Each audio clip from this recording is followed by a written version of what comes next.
સુરત થી ઘરે આવ્યો તો ભાણાએ હાવણી માર્યો. હવારમાં ભાણાનો ડિસ્કો જો. ગામડે જતા હતા રસ્તામાં ટાયર ફાટી ગયું. પછી તો 20 કલાક અમે બસમાં હલવાયા. 6 વાગ્યા તો હાઈવે વચ્ચે બસનું ટાયર ફાટી ગયું હતું એટલે રાતે કોઈને બહાર નીકળવાની ના પાડી હતી. સવાર થયા એટલે બધાને બસની બહાર કાઢ્યા અને રિપેરિંગ કામ ચાલુ કરી નાખ્યું. જો તો ખરા ટાયરના તો સોતા કાઢી નાખ્યા.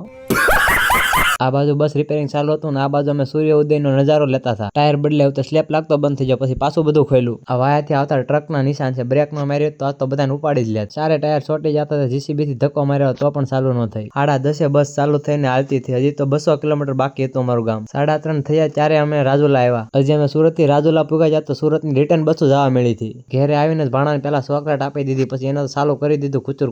પછી તો મારો કોટ પહેરીને ભાણાને બનાવ્યો જાદુ. પછી તો ભાણાએ ડિસ્કો ચાલુ કર્યો પણ આપણને હરખો જમવાય ન દે. આપડા ખોળામાં બેવા રીલ જોવા આવે. ભાણાને બહુ વિડીયોમાં લેતો હતો થઈ ગયો ગરમ ને મળ્યો હાવણી મારવા.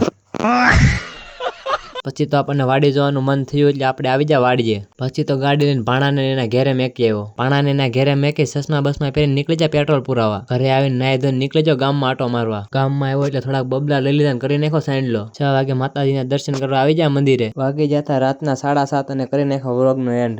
મજા આવી હોય તો ફોલો અથવા સબસ્ક્રાઇબ કરવાનું ન ભૂલતા.